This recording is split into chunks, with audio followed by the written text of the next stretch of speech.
So this is my presentation on internet safety in the elementary classroom. We're going to start with the revolution of the internet. It has been around since the 1960s, and in those 40 years it has made a major impact on how we shop, communicate, conduct business, and how we learn. And with this convenience of the internet come risks, especially for the younger elementary students. As we look at the risks of the internet, we see that students are learning about the internet at an early age. It is not uncommon to find a young elementary student showing an adult how to navigate the internet.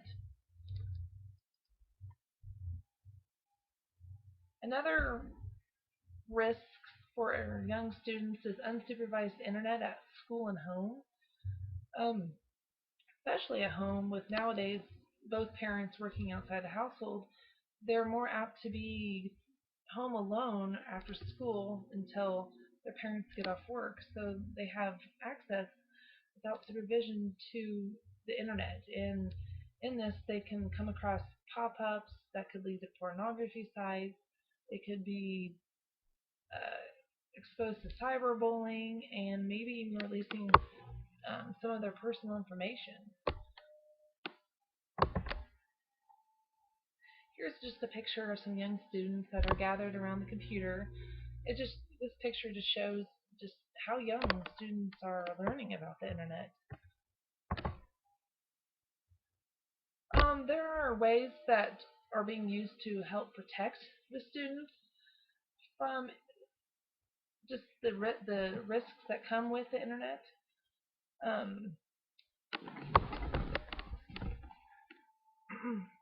Teachers that are assigning students a task and sending them off to unsupervised internet is pretty dangerous. They may start their assignment, but then get kind of easily distracted and can come across pop-ups and maybe off-topic internet searches, or just a simple misspelled word could lead to just an obscene site.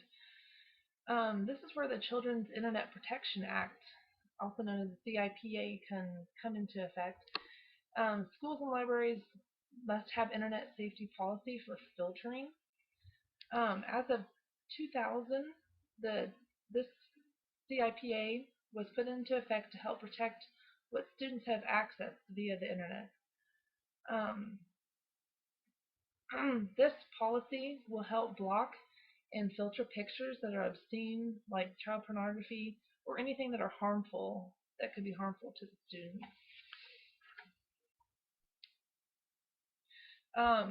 This is teacher and parents working together is essential in providing adequate internet safety for our kids.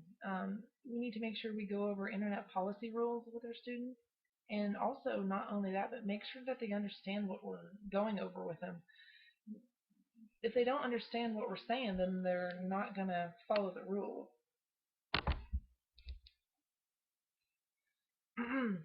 There's also computer software out there that can help block either whole websites or just partial of websites, to where, like for example, for a partial website, they could have access to some information on the internet, but maybe they see a link that they want to click on, but they click on it, but it's blocked, so they can't go any further.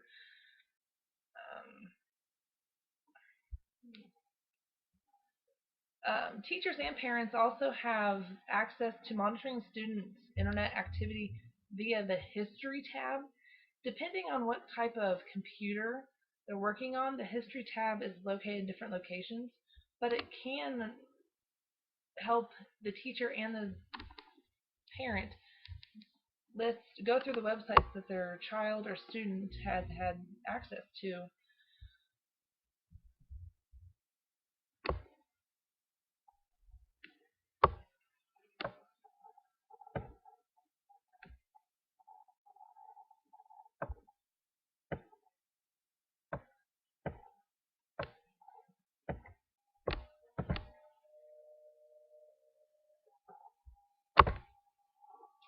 And this is just a little video I found that kind of describes how easy it is for unsupervised kids to come across pop-ups.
And also, another risk is cyberbullying.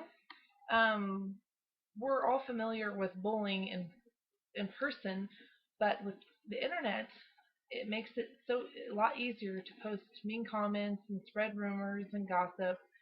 And it's more popular now because people are sitting behind a computer, and they don't have the confrontation that they do if they were to do it in person. Um, it is very important for cyberbullying to be addressed at a young age because we need to address it at a young age. And in recent studies, 1 out of every 4 teens has been the victim of cyberbullying, and 1 out of every 6 teens has admitted to being the bully. So this is why it's so important to teach our elementary education students how bullying can affect not only them but other students. There's 2 different types of bullying. There's intentional bullying and accidental bullying. Intentional bullying is when a child purposely posts photos or videos that are intended to be hurtful.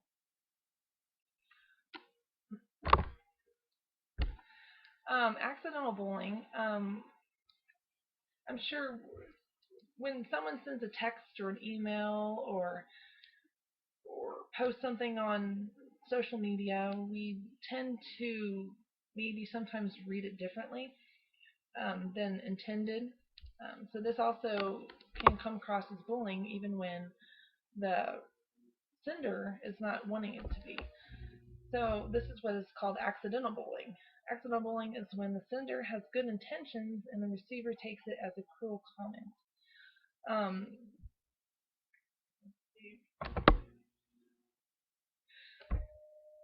the education of cyberbullying needs to start at home. Parents need to limit the time that their child spends online. They need to be on top of it and have parental control, whether it be just filtering on the computer, just monitoring what where their computer is in their household, make sure it's visible at all times. And teachers and parents can both teach students what to do if they are the ones being bullied, and the consequences if they are the bully.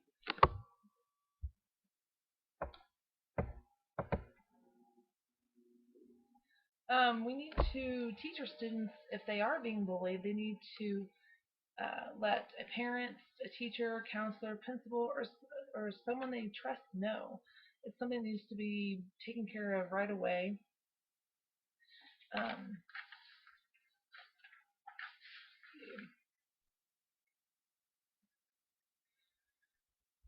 they can and instantly they can block a bully from any social media, emails, or any sites that the bully would have access to the student, or that would let them continue to bully the student. We want to block any type of access they have to stop them then and there.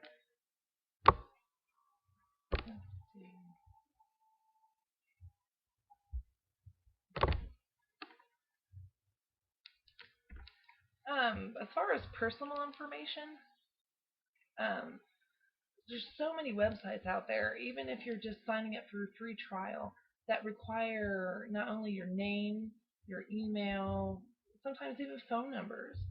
And with elementary age students being so innocent and vulnerable and they just think the world is just a happy place all around, they are more apt to be okay with giving out their information. They think it's going to just be safe and everything will be okay. Um, see. And nowadays there's so many incidents where personal information is compromised and used for unlawfully reasons.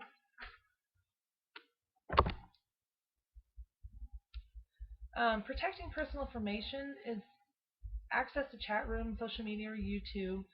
You create what's called screen names, and some of them require more than just creating a screen name. They require your real name, even though it will not be seen. But so much can come from your screen name. If you were just to use your name, for example, John Smith 1982, that would give other, whether it be a chat room or anything, your full name, and they can use that for in many different ways. Um,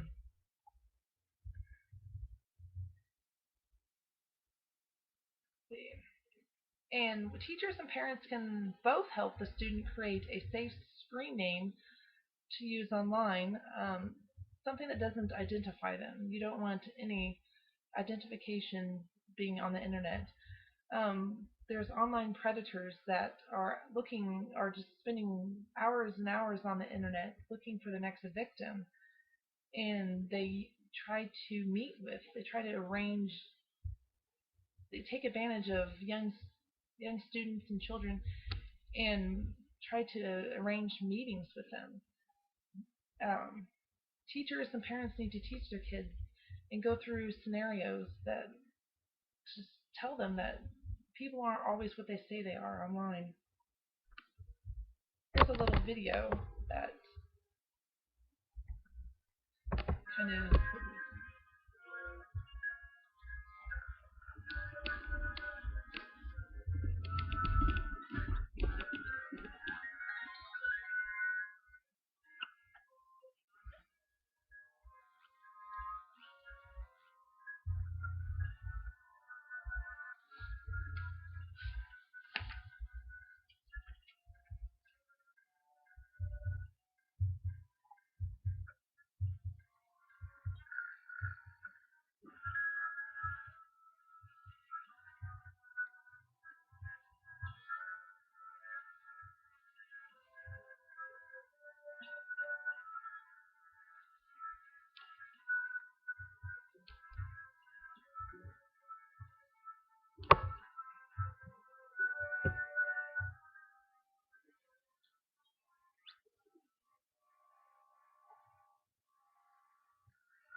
um, it's so essential that we teach our elementary school students the internet safety.